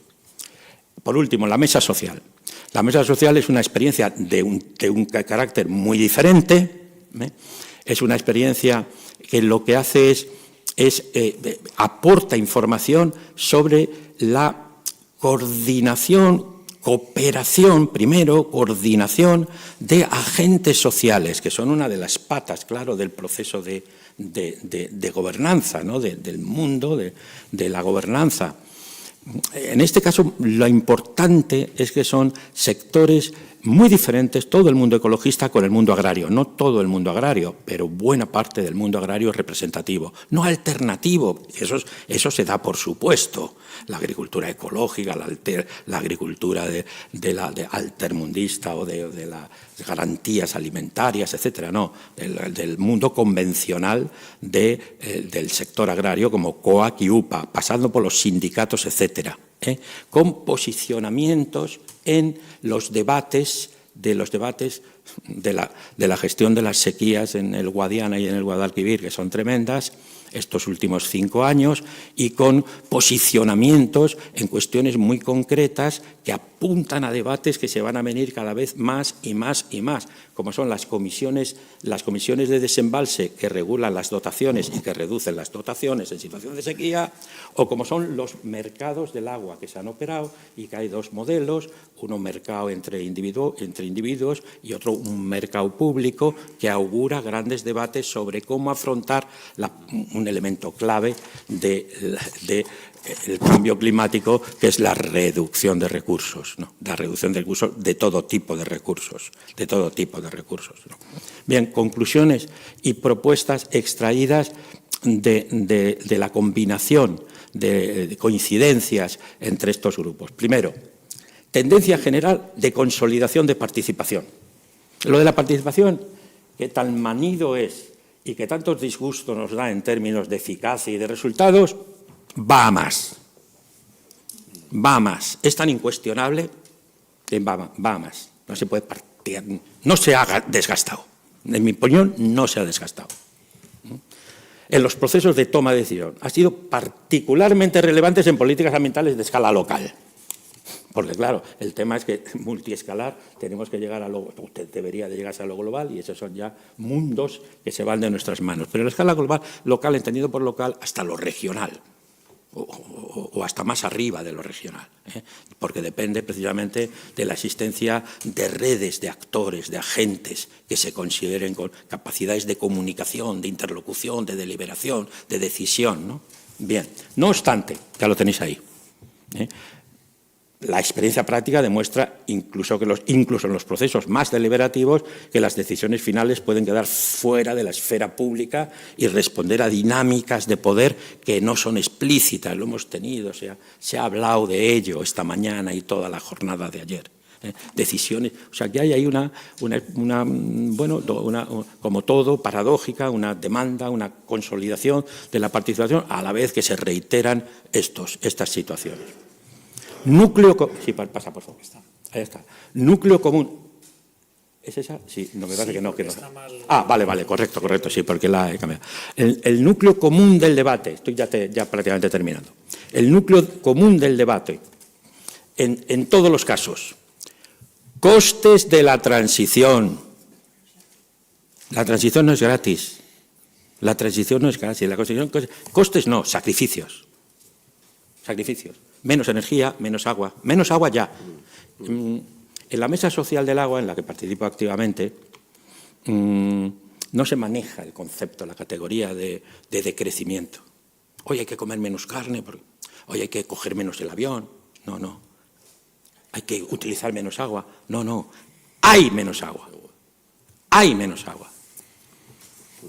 La sequía que estamos experimentando, que dura 10 años y que, como no llueva este año, va a ser una gran catástrofe, ya no se han regado decenas de miles de hectáreas de regadíos, se han dejado sin riego. Por eso ha habido mercados de agua. La poca agua que tenían, que no podían regar, la han vendido a 25 céntimos metro cúbico. Va a haber menos agua. No va a haber menos agua, hay menos agua. Y va a haber menos de lo demás. Entonces, claro, hay que disminuir la demanda. Pero es que la situación es muy desigual en cuanto al usufructo, el disfrute de los recursos actuales. Y la clave es una de las claves fundamentales es cómo se va a disminuir esa demanda, cómo se va a disminuir ese uso. Hay que reducir presiones, ceder espacio. Hay que ceder espacio para que el Ebro inunde y ocasione menos daños. Hay que ceder regadíos para que no llegara al colapso del sistema. Hay que reducir emisiones para etcétera. Soluciones tecnológicas, por favor.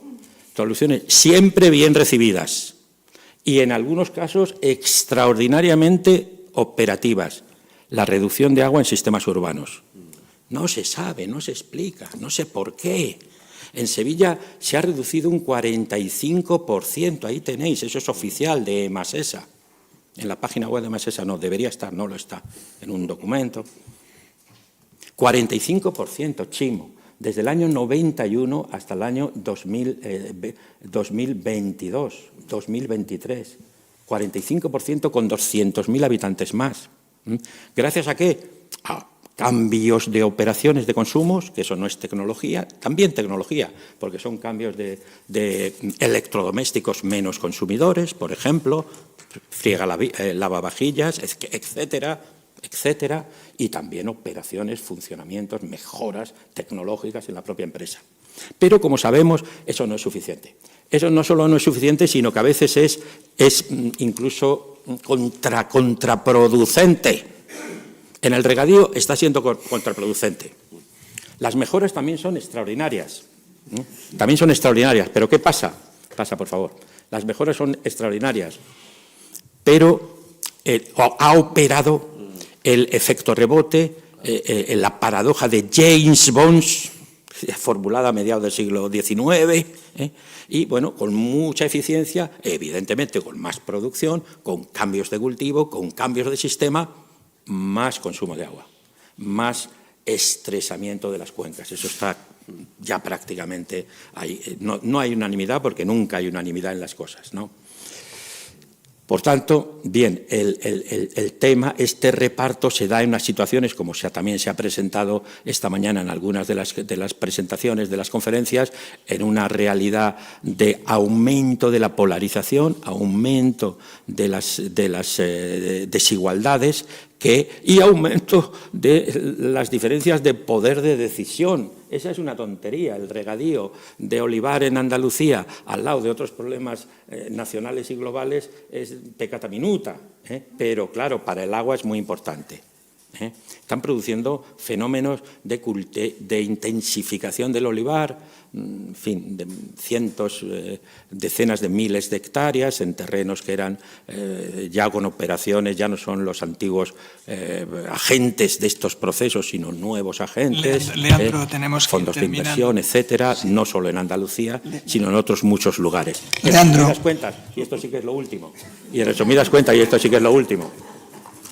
Van a preguntar después. Lamento, no, en este caso no, en este caso sí que es lo último. Pues, y además que, lamento decirlo, pero no hay otra, es seguir con lo mismo, darle una vuelta de tuerca a lo mismo. Participación, que ya se está llamando, como todos sabemos, cogeneración, coproducción. Eso es lo que en los proyectos de investigación se dice, en las mesas de debate se dice, se acabará diciendo por las administraciones, ya las administraciones lo están diciendo, ya de participación activa a coproducción, que es en realidad un confirmar la necesidad de la involucración de los agentes de la sociedad en los procesos de decisión, con todo lo dicho anteriormente. Muchas gracias y mil perdones.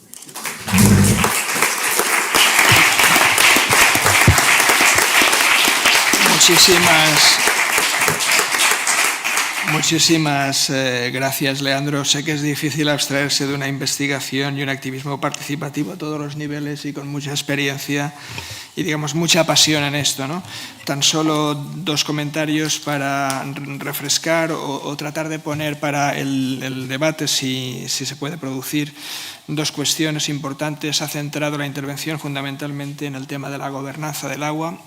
Este es un sector que tradicionalmente ha tenido una participación en los consejos nacionales de las confederaciones hidrográficas bastante bien regulada, ¿no? Y en las leyes de participación pública en las entidades registradas oficialmente con 3 años de antigüedad. El problema que ahora tenemos, afines a la materia, ¿no? Para poder participar. El problema que ahora tenemos y se ha evidenciado es que cada vez los participantes o los usadores, ¿no?, son mayores, los conflictos y las demandas, por lo tanto, aumentan y los recursos disminuyen, ¿no? Y aquí sí que se plantea toda esta serie de iniciativas y de retos que tenemos que pasan, pues probablemente, por una nueva gobernanza, digamos, del agua. Se ha dicho el fortalecimiento de la capacidad, ¿no? Y creo que las comunidades epistémicas, ¿no?, para tratar de entender exactamente de qué se está hablando cuando hablamos de esta gobernanza. No me enrollo más, doy la palabra inmediatamente al último de nuestros ponentes en la mesa de hoy, que es Efrén Feliu Torres, de Tecnalia Research and Innovation. Adelante, Efrén. Mil gracias, Chimo. Un gusto. Bueno, gracias por la invitación. En cierta medida, la presencia en la mesa se deriva de una actividad que hicimos antes de verano conjuntamente con Chimo y Gemma García, que está aquí y nos acompaña, en torno a cómo integrar la adaptación al cambio climático en la planificación territorial y urbana. Yo creo que de manera bastante complementaria, y Chimo ha preparado y diseñado bien la mesa, ¿no? Un marco institucional, con Pablo contándonos, ¿no?, cómo se están desplegando de manera importante políticas de respuesta al cambio climático. Jorge dándonos argumentos sobre lo que dice la ciencia, herramientas, y apuntando, ¿no?, a la necesidad de incorporar de una manera más generalizada el cambio climático en la toma de decisiones de manera general, y una perspectiva de la gobernanza por parte de Leandro orientada a la participación, articulación de agentes, etc. En mi caso, la presentación que hago está más orientada a esa otra parte de la gobernanza, que es la arquitectura normativa de instrumentos y de mecanismos que tenemos que desplegar para hacer efectiva esa integración de la gestión del riesgo climático, específicamente en el ámbito de ordenación del territorio y planificación urbana, complementaria a la gestión del agua que hablaba Leandro. Y este va a ser un poco el marco. Además de los agradecimientos, pues bueno, es un gustazo estar y coincidir con Jorge, que lo hacemos de vez en cuando, volver a encontrarme con Leandro después de 20 años desde Baqueas, o coincidir con Pablo y estar aquí con Chimo. Entonces, bueno, pues vamos al lío. Voy a intentar ser breve. Hay una parte en la presentación, o hay bastante argumentario que podría ser obvio en este foro, ¿no?, pero que sí que parece importante, ¿no?, a la hora de justificar la parte central de la presentación, que es una manera de sistematizar esta incorporación de la adaptación al cambio climático en ordenación del territorio y urbanismo, con algunos elementos que podrían dar a desarrollo amplio, pero que, bueno, que en una transparencia pretende definir un marco sistemático para esta incorporación. Por supuesto, pues bueno, las obviedades tómenla como parte del argumentario y que ahí queden.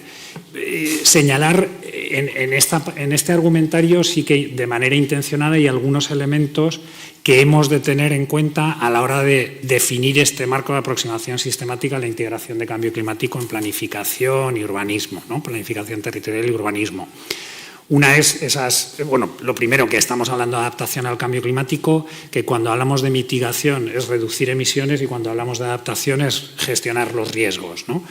Hay cierta confusión con mitigación del riesgo, sobre todo en la jerga de quienes trabajamos específicamente en cambio climático, que mitigación es reducción de emisiones. Dicho esto, el riesgo climático implica un cambio progresivo del ciclo del agua, por ejemplo, pero también una alteración de los patrones de los extremos, intensidad, duración y frecuencia, que tienen abordajes y gestiones distintas también desde la ordenación del territorio y el urbanismo.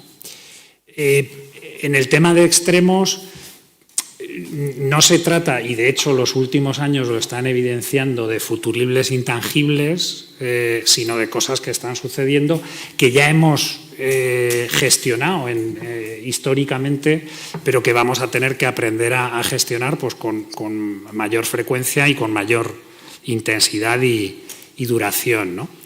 Y esto se hace con algunos elementos, ¿no?, en la gestión de riesgos, la amenaza o el peligro, la exposición y la vulnerabilidad de aquello que está expuesto a ese peligro.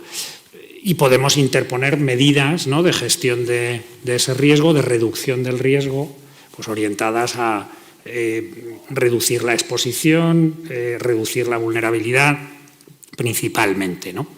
Y la ordenación del territorio y el urbanismo pues permite, ¿no?, abordar estas cuestiones. En este contexto, y esta es una gráfica que suelo utilizar en presentaciones de temáticas distintas, pero que me parece interesante, la mayoría sabréis que cuando hablamos de analizar los efectos del cambio climático a medio y largo plazo se utilizan escenarios, ¿no?, de mayor o menor severidad. A la izquierda es la típica gráfica, ¿no?, de las temperaturas ascendentes. En la parte superior de esa trompeta ascendente pues son los escenarios más severos de cambio climático y la parte inferior los menos severos, ¿no?, que tienen una denominación. Normalmente se tiende a utilizar el intermedio diciendo que es de severidad intermedia, ¿no? En la gráfica de la izquierda está en esa situación intermedia. Lo que ocurre es que si nos vamos a la gráfica del centro y comparamos esos escenarios con los niveles de concentración de CO2, con las emisiones, vemos que la severidad intermedia de cambio climático, de los impactos del cambio climático, es un escenario muy optimista con un nivel de reducción de emisiones brutal. Con lo cual, pues hablar de escenarios intermedios, de severidad intermedia, etcétera. Los escenarios intermedios en la parte de la derecha, llevados a grados centígrados de calentamiento global, implican en esa gráfica unos niveles de reducción para limitar el calentamiento a 1,5 o 2 grados de la parte de la gráfica lineal descendente. O sea, reducciones de emisiones brutales. Dicho esto, pues bueno, pensemos cuando hagamos ordenación del territorio, hidrología, qué tipo de escenarios utilizamos y segundo, empecemos a hacerlo ya porque se nos pasa el tiempo, ¿no? Hay un informe del IPCC, simplemente como referencia para tener en cuenta que es interesante comparar los efectos entre 1,5 y 2 grados de calentamiento global con valores, ¿no?, de población expuesta a temperatura extrema o de niveles de estrés hídrico que se duplican entre un escenario global de 1,5 o 2, pues porque tengamos en cuenta también la noción de incertidumbre, ¿no? O sea, en estos escenarios ascendentes, las partes sombreadas de la línea, ¿no?, o sea, la de arriba, ¿no?, por ejemplo, la roja y morada, la parte sombreada es el nivel, el rango de valores que nos dan los modelos. Es decir, hay una incertidumbre asociada al cambio climático y a las proyecciones. O sea, no sabemos si van a ser 1,5 o 2 grados y no sabemos a ciencia cierta cuáles van a ser los efectos. Cuestión que hemos de gestionar desde las políticas, la planificación territorial y urbana. Bien, vamos. Hay una urgencia, hay avances significativos en la gestión del agua, en el urbanismo, pero la velocidad del reto es mucho mayor que los avances en sostenibilidad. Si pensamos en cómo eran las ciudades hace 25 años, han mejorado mucho las cosas, la gestión ambiental, etcétera, pero es que es insuficiente. El reto es mucho más rápido.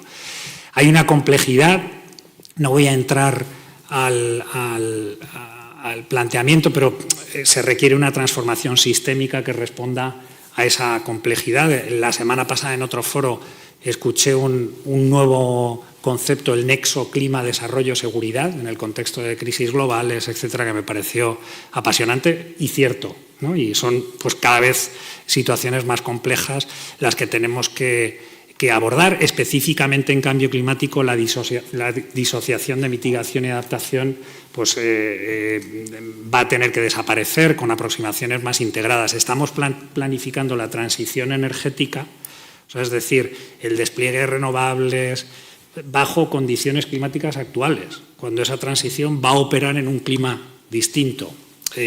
Tenemos que empezar a pensar cómo articulamos esas políticas e implementamos de otra forma.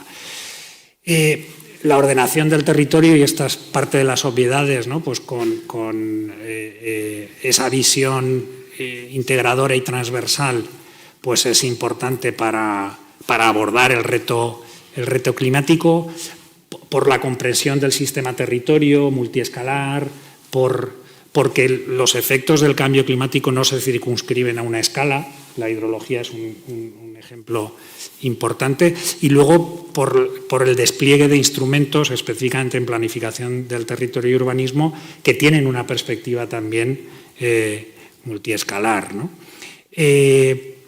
Casi todos los factores, todos los factores de riesgo climático, el peligro, la exposición, la vulnerabilidad con factores socioeconómicos, se abordan desde la ordenación del territorio y el urbanismo, y quizás lo que nos hace falta pues, es un cambio de paradigma y la escalabilidad, ¿no? de los casos piloto, como los que nos contaban Jorge y Leandro, a la generalización de otra práctica y otra forma de gestionar el territorio. Bien, ¿cuál es el planteamiento de aproximación más sistemática que hacemos, ¿no? 3 consideraciones con respecto a cómo podemos responder a los impactos del cambio climático. Esto viene del IPCC y hay unas gráficas muy interesantes, ¿no? De defenderse, asimilar o retirarse.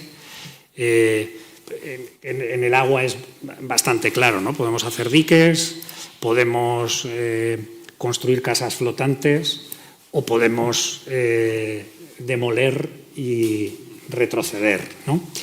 Bueno, cuestiones que nos dan pistas acerca de qué cosas podemos intentar articular a través del planeamiento y la ordenación del territorio. Es innegable que hemos de considerar más la naturaleza, la integración de las soluciones naturales. Hace ya muchos años hablábamos de los espacios de libertad fluvial, hablando de inundaciones, ¿no? Pero eso es aplicable a temperatura y a otros fenómenos. Las soluciones híbridas, no todo va a poder ser verde, ¿no? Y habrá en algunas ocasiones que combinar tanques de tormenta con espacios de libertad fluvial. Menos tanques de tormenta, pero a lo mejor esas soluciones híbridas, los SUD son un ejemplo, pues son necesarias, ¿no? Y luego, desde una perspectiva de ordenación del territorio y urbanismo, también tener en cuenta las preexistencias, lo consolidado y los nuevos desarrollos que afortunadamente cada vez son menos, pues porque no nos queda donde construir en sitios como el País Vasco o hay mayor conciencia acerca de la limitación del crecimiento. El abordar el riesgo climático en uno o en otro tipo de urbanismo u ordenación del territorio requiere de una aproximación y de técnicas distintas. ¿Qué podemos hacer? ¿Qué medidas se pueden articular, ¿no? 3 cuestiones, intento ser rápido, Chimo, que te veo mirando el reloj. Bien, se puede integrar información relacionada con el riesgo climático. Jorge nos ha planteado algunas cuestiones importantes, cartografía, indicadores, índices, umbrales, todo eso puede formar parte. Luego veremos algún ejemplo interesante, pero podemos hacer zonificación asociada a ese cambio climático, podemos hacer planificación de infraestructuras, de equipamientos, podemos definir criterios o estándares umbrales, ¿no? para el desarrollo y podemos requerir a otros planes la consideración o el desarrollo de estudios específicos relacionados con el riesgo climático, requerir la elaboración de los estudios o la justificación motivada, ¿no? de su no pertinencia. ¿Dónde integrarlas? Ayer se hablaba, ¿no? de la obsolescencia del planeamiento, ¿no? o la necesidad de renovar el planeamiento, pero también de un montón de cuestiones positivas que os lo paso por si... de un montón de cuestiones positivas que hay que utilizar de ese marco que tenemos. Evaluación ambiental, planeamiento general y de desarrollo, proyectos de urbanización, proyectos de arquitectura, en todos esos, ¿no? instrumentos se puede incorporar la perspectiva de riesgo climático. Regulación y ordenanzas, mecanismos económicos y financieros, partenariados público-privados, el ámbito de los seguros, que es importante y puede estar relacionado con el marco de planeamiento, compra pública. Hay un montón de mecanismos que podemos articular. ¿Y cómo? Pues bueno, de manera, en primera instancia, ¿no? Con una aproximación de comparativa de alternativas, ¿no? e intentando ver cuál es el beneficio climático que puede tener una configuración urbana frente a otra, ¿no? y con la posibilidad de comparar esas alternativas, con carácter recomendatorio o vinculante. Y ayer hemos tenido algunos debates en los que esta perspectiva, ¿no?, del soft law o el desarrollo de normativa es importante. Y luego la llamada a otras políticas desde el planeamiento, que es algo relativamente poco habitual, pues puede ser interesante en este contexto de cambio climático. Algunos ejemplos que nos parecen interesantes: la perspectiva multiescalar del País Vasco. En las directrices de ordenación del territorio se oficializa la información climática, no solo las proyecciones, al mismo nivel que proyecciones socioeconómicas o de población. También se menciona explícitamente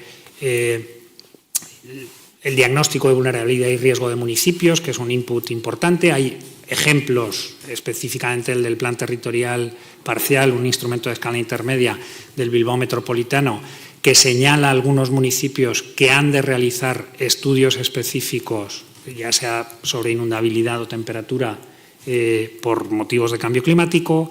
El Plan General de Ordenación Urbana de Bilbao es un buen ejemplo de cómo también en determinados ámbitos se especifica el tipo de información climática a la hora de hacer el planeamiento de desarrollo.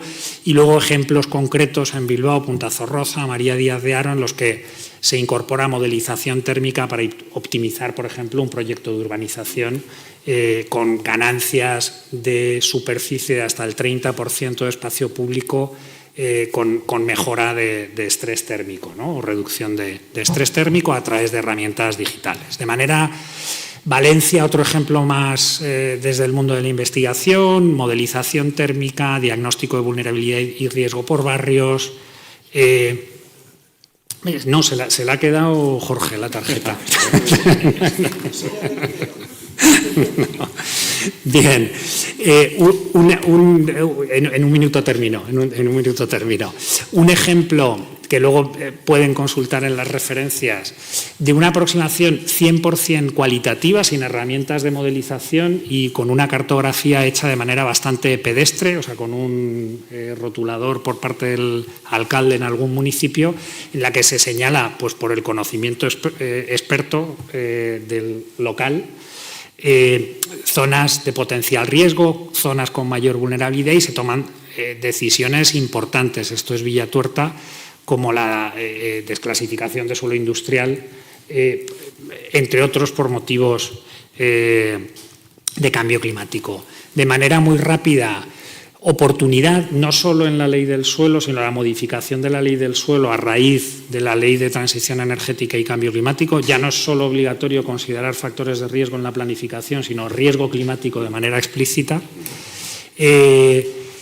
La aproximación integrada de mitigación y adaptación, la importancia de la escala intermedia, con todas las salvedades y los peros que puede haber, ¿no?, pero los PTPs en el País Vasco, pues bueno, son una escala interesante para abordar el tema del riesgo climático. Flexibilidad en los instrumentos para abordar esa incertidumbre de la que hablábamos, utilizando o haciendo mención, eso en algunos instrumentos en el País Vasco aparece la información disponible más actualizada, porque la ciencia del clima va cambiando y puede estar más actualizada. Estoy chimo. Y luego, pues bueno, el tener, atrevernos, ¿no?, a implementar soluciones creativas, que no quiere decir que no tengan un anclaje normativo que nos permita generalizar este tipo de prácticas y ejemplos como los que contaba Jorge, pero que nos permitan innovar, ¿no?, en los instrumentos de gobernanza, también innovación técnica en los instrumentos y mecanismos, y también incorporando, porque las hay, ¿no?, disponibles, pues herramientas digitales e información que nos permita tomar estas decisiones. Y nada más, gracias.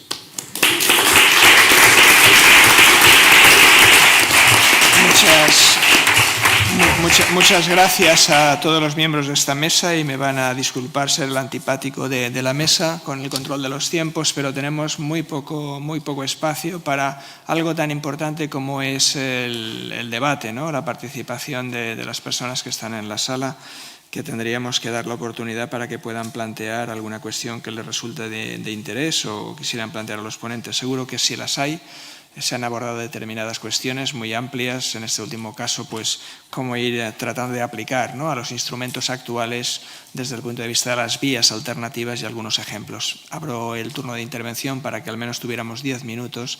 Sí que pediría, digamos, identificación de la persona que interviene, preguntas cortas y respuestas también cortitas. Gracias. Ahí resulta que no hay preguntas. Pues seguimos. Bien, buenas tardes. En primer lugar, muchas gracias. Me parece que la mesa más interesante no podía ser y muy enriquecedora. Y a mí me surgen muchas dudas, pero como tenemos que ser muy breves, me remito a una sola. Hablamos mucho de simplificación administrativa, de reducción de los trámites y de la agilización procesal y de reducción también de costes en los procesos, en la agilización y en las tramitaciones administrativas, pensando no solamente ad extra, sino pensando ad intra dentro de las administraciones públicas y conectándolo con estas huellas de carbono, el cambio climático. ¿Conocen experiencias de haber realizado la huella de carbono de la propia administración pública? Me refiero al aparato burocrático. Yo en su día tuve alguna oportunidad de repensar en esto al hilo de la Junta de Andalucía, de un estudio que se elaboró sobre la neutralidad carbónica de la propia administración andaluza y salió un estudio una reflexión muy interesante. Tengo mucha curiosidad en saber si sobre esto pues, han podido también reflexionar o avanzar y resultados o comparativas, ¿no?, que sería muy interesante. Muchas gracias. Efectivamente, yo creo que las administraciones tenemos que ser ejemplarizantes y nosotros estamos elaborando ahora mismo ese estudio de huella de carbono de la Administración asturiana. Se contrató el año pasado y está en curso el contrato y bueno, ofreceremos evidentemente la información. Tengo que decir también que toda la administración pública el año pasado, lo del Principado de Asturias, se sometió a un plan de eficiencia energética para reducir también la huella de carbono. Bueno, sois conocedores pues, que pasamos un poco más de frío en invierno y demasiado calor en verano, ¿no?, en los edificios públicos.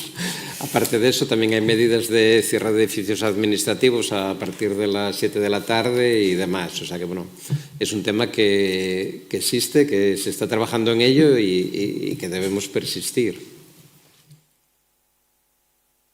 Suponiendo que... Un momento, le pasan el micro, es que para grabar las intervenciones. Suponiendo que el resultado fuera malo, negativo, como me imagino que será, ¿lo publicaréis? Sí, lo publicaremos. Además, hay que pensar que estas medidas de cálculo de huella de carbono van asociados, las metodologías van asociados también a unos planes de reducción de emisiones.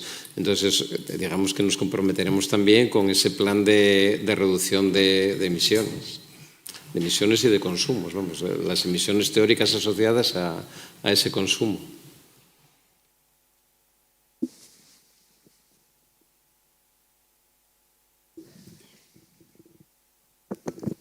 Hola, soy Laura López. Bueno, lo primero es felicitaros. Nada de mesa de la siesta, ¿eh? O sea, ha sido una maravilla.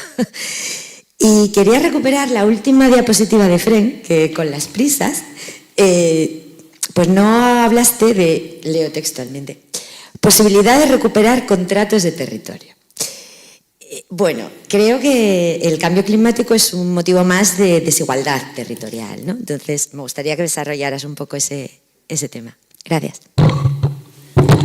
En las jornadas de Valencia, una de las conversaciones que tuvimos con Manuel y con John era precisamente cuestiones asociadas a mecanismos de compensación y a cómo la potencial objetivación a través de información de impactos y riesgos del cambio climático podría ayudar, ¿no?, a operativizar algo que llevamos hablando desde hace años, como es la compensación, ¿no?, a nivel territorial.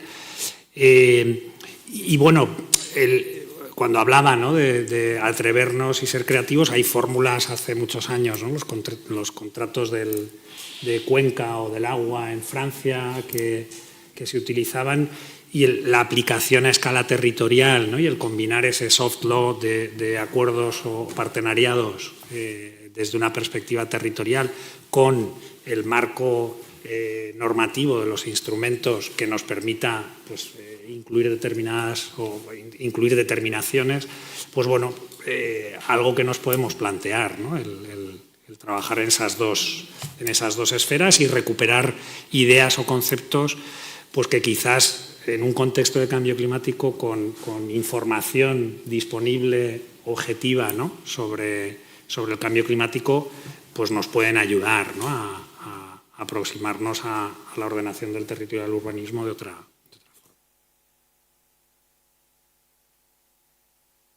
Perdón, Jorge, adelante, sí.